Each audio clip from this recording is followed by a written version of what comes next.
Part 1. You are going to hear a conversation between Angela and Mr. Ray. Angela is applying to join the library. Listen to the conversation and complete the form below. First, you have some time to look at questions 1 to 5.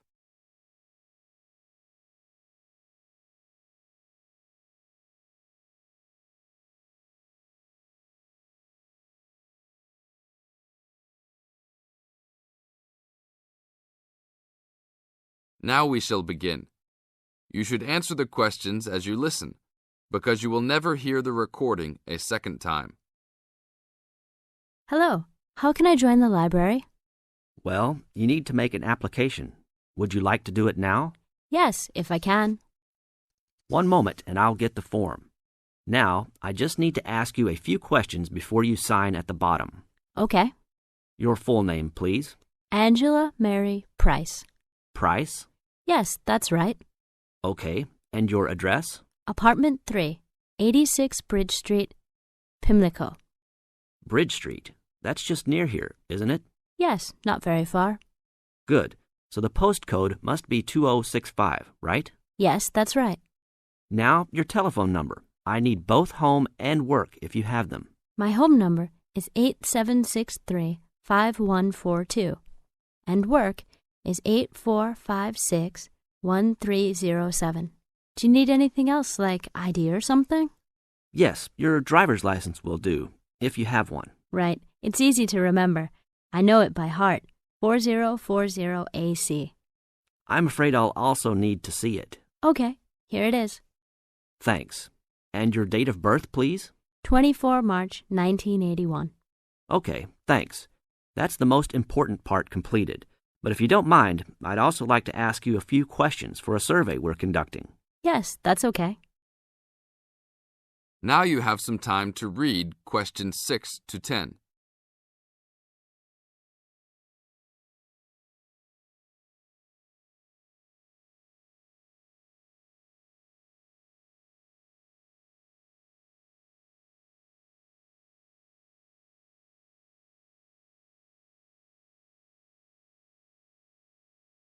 As the conversation continues, answer questions 6 to 10.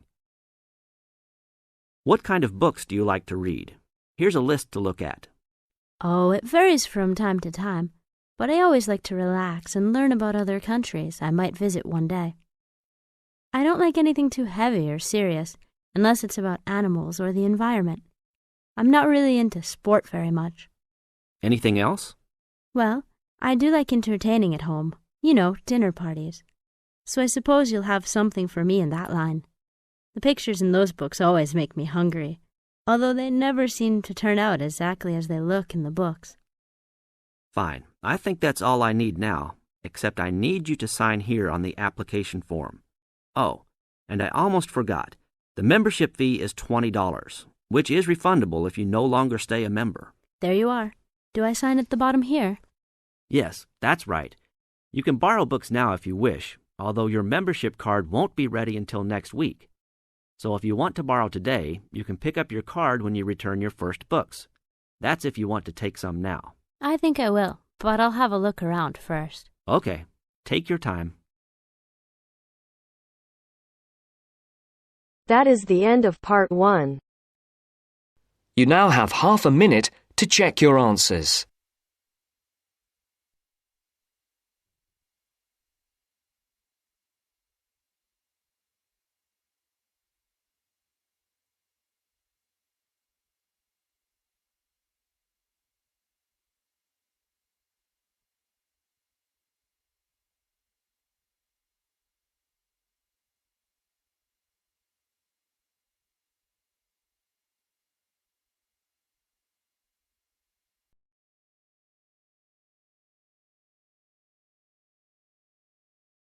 Now turns to Part 2.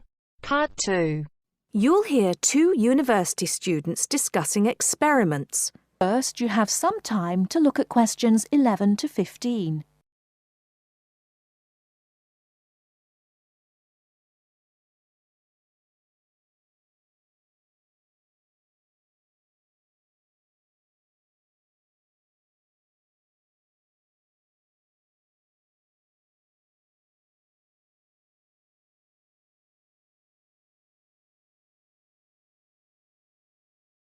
Now, listen carefully and answer questions 11 to 15.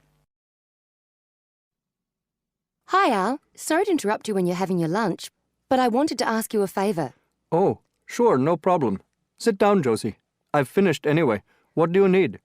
Well, I was wondering if I could ask you about the experiments we were talking about in the seminar the other day with Dr. Robinson. I'm doing my teaching practice on Thursday and Friday, and I'm a bit concerned about it. I wasn't entirely sure I understood them completely. If I don't understand them, then the pupils don't have any chance. You mean the ones to determine the speed of sound? Yes, that's right. Well, I think I understood the first one, but the second one was more complicated. Yes, that's true. Well, let's check what you thought of the first one, the one that you'll have to take the kids outside for. Okay, let me see. Well, you need to get two groups to stand exactly 200 metres apart on the playing fields, and one has a bell or a loudspeaker or some other loud sound source and a flag, and the other group has a stopwatch. Yes, although it doesn't have to be 200 meters. It's just that it makes the experiment easier the more distance between them. It depends on the space available. Right. And the idea is that one group raises the flag at exactly the same moment as they make a noise, and the other group starts the stopwatch when they see the flag and stops it when they hear the noise. That's it. And then you get them to do a simple calculation of velocity equals time divided by distance. Yeah, it's a bit low-tech and it's not very accurate, but they should be able to get within about 20% of the actual figure if they're reasonably careful. Before you hear the rest of the talk, you have some time to look at questions 16 to 20.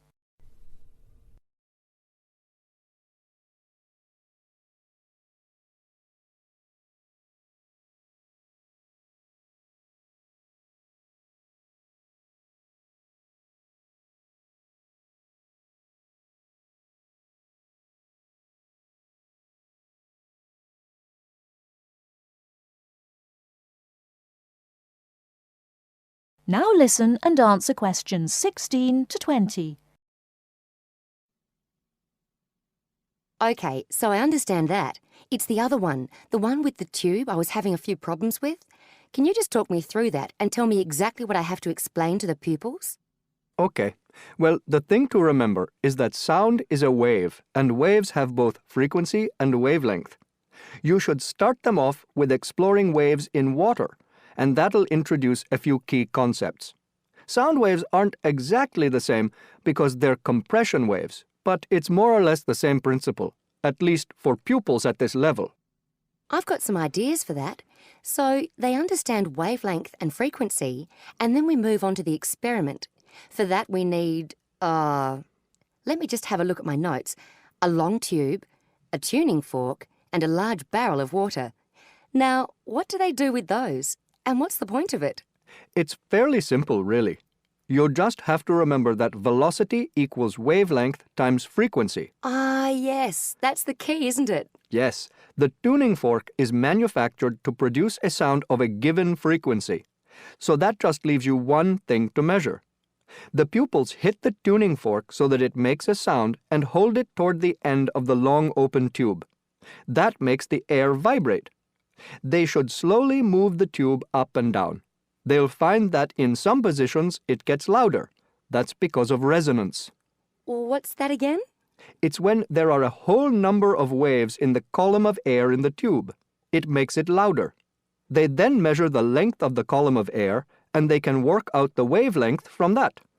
And that's more accurate than the other experiment? Well, it is if the pupils take an average using different tuning forks. It should be much more accurate. Thanks, Al. That's clear to me now. I can't think of any more problems. Just make sure that the pupils keep good records. You need to tell them how important that is. Any mistakes with the maths can be corrected later, but you don't want them to have to go back and get the data again. You probably wouldn't have time for that anyway. Good advice, yes. I just hope it goes well in the classroom now. Good luck.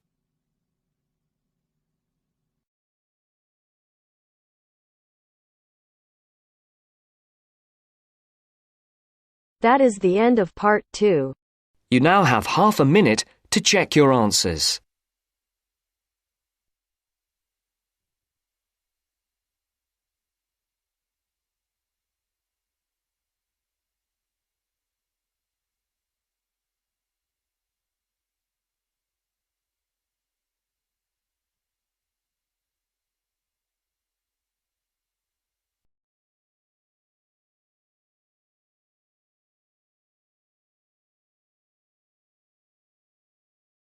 Now turns to Part 3. Part 3. You will hear a discussion between students Maria and Jack. In the first part of the discussion, they're talking about their opinions about some of the things in their universities. First, you have some time to look at questions 21 to 26.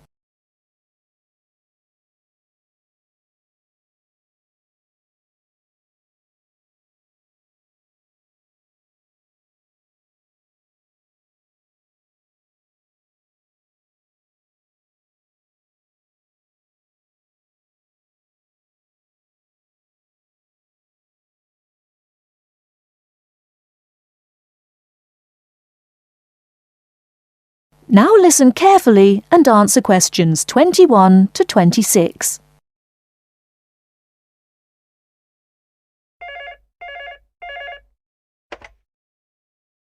Two four one 4331. Good afternoon. May I speak to Jack Robert, please? Speaking, please. Hi, Jack. This is Maria. Hello, Maria. How are you getting on there? Fine. I arrived in Nottingham yesterday. I've just settled down and I live on the campus of Nottingham University. Oh, that's good. Do you like the campus? Yes, it's beautiful. What do you think of yours? Edinburgh University? It's marvellous. It's on a hill and very close to the sea. I like it very much. It sounds beautiful. Jack, what's the weather like there? Oh, it's fine and sunny. It's said that the weather here is very nice in summer, but awful in winter. What's the weather like in Nottingham? Well, it's a bit depressing. It's been raining since yesterday. I can't go out, so I have to stay in my room. What about your room? Is it a nice one? Yes, it's small and elegant. How about yours? Mine is an ordinary one. It's a twin study room. I share it with one of my classmates. He's intelligent and very friendly. We're getting on quite well. How's your roommate? She's very nice, but a little bit quiet. She likes reading and seldom speaks. By the way, do you like the Scottish food there? Oh, I like it. It's very delicious. Oh, really?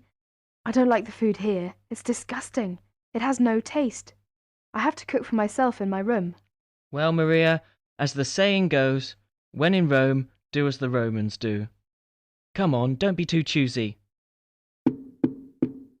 Oh, someone's at the door. I have to answer it, Maria. I'll call you this evening. Bye. Bye. Ellen, a student union officer, is conducting a survey about the university facilities. She is asking 2 students about their opinions. Before you hear the rest of the talk, you have some time to look at questions 27 to 30.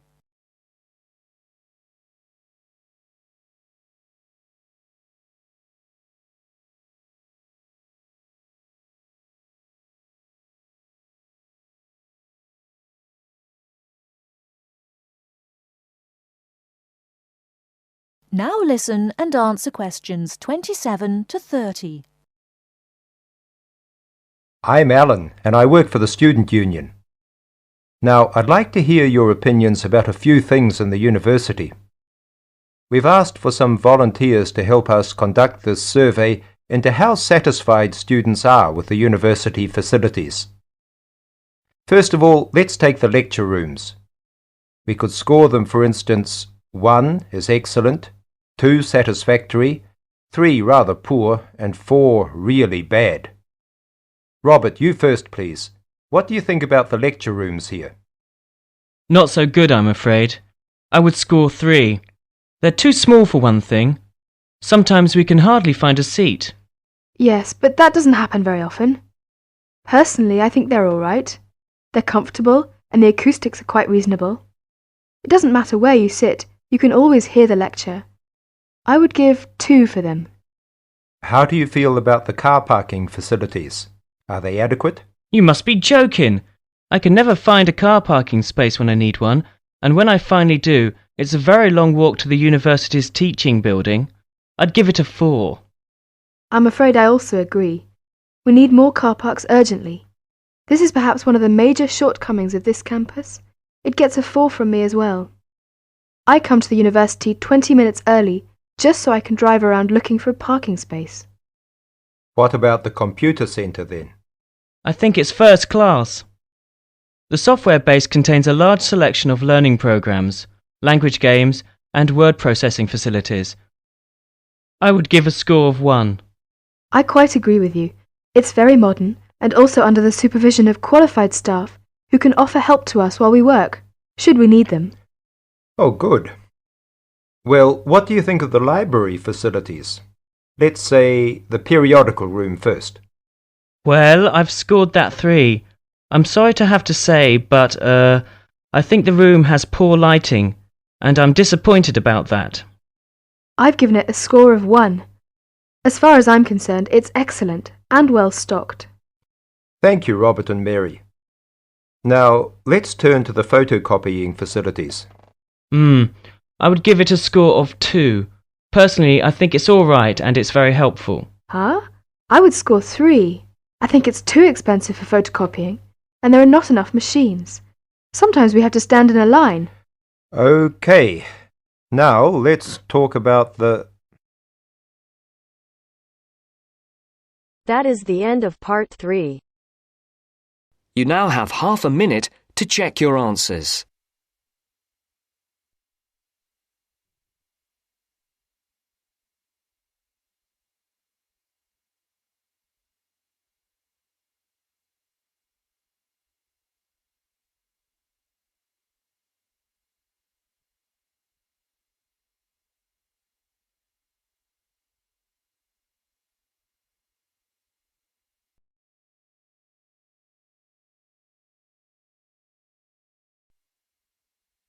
Now turns to part 4.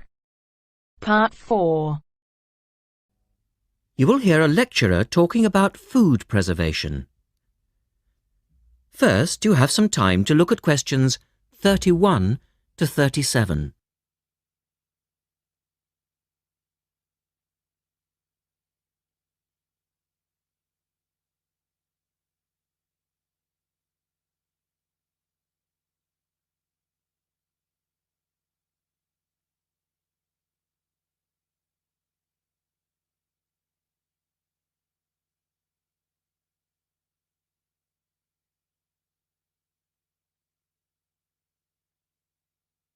Now listen carefully and answer questions 31 to 37.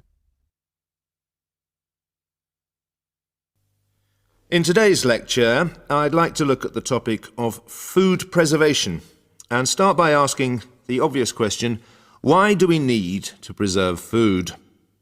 Well, apart from keeping it fresh for our daily needs, many foods, such as fruit and vegetables, are only available at certain times of the year, so if we want to be able to eat these foods all year round, we need to preserve them.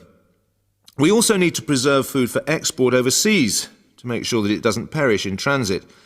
And lastly, we need to be able to preserve food for when there are food shortages. There are a number of methods of preserving food which involve both high and low temperatures, chemicals, irradiation, and drying. Let's have a look at these in turn.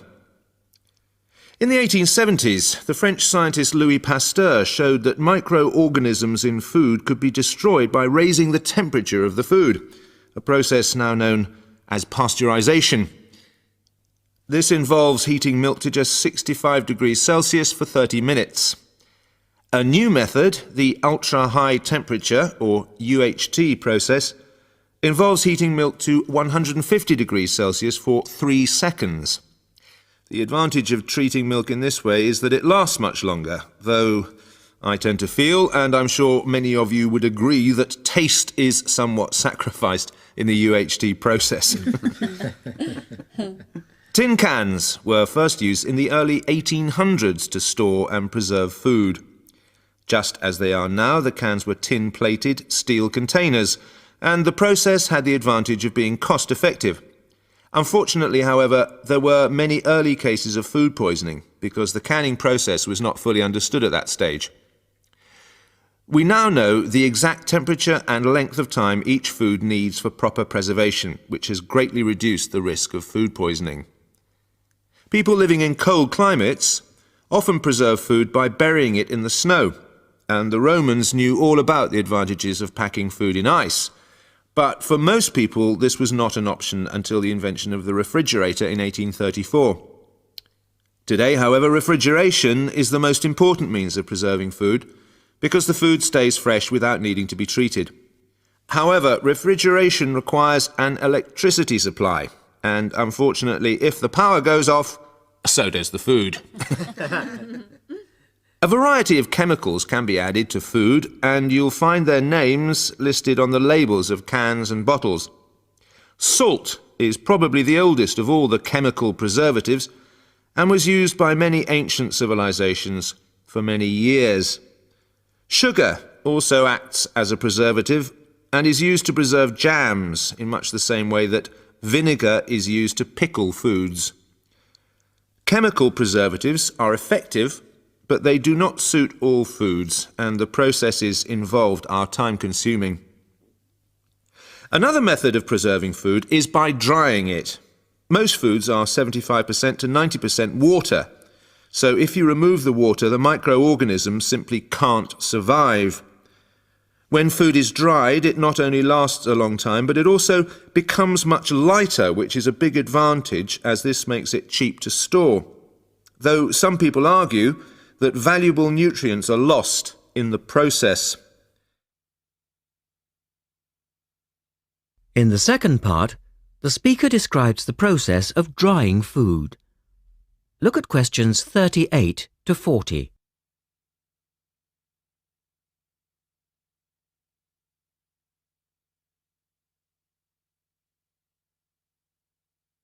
Now listen carefully and label the diagram. Early methods for drying food involved cutting it into strips and hanging it in the sun or over fires. But there are now a number of more modern methods which involve the use of recent technology. One of these is known as roller drying, and it's a highly effective way of making dried foods from liquids, such as soup. Have a look at this diagram to see how it works. Well, first of all, the hot soup is poured in at one end here.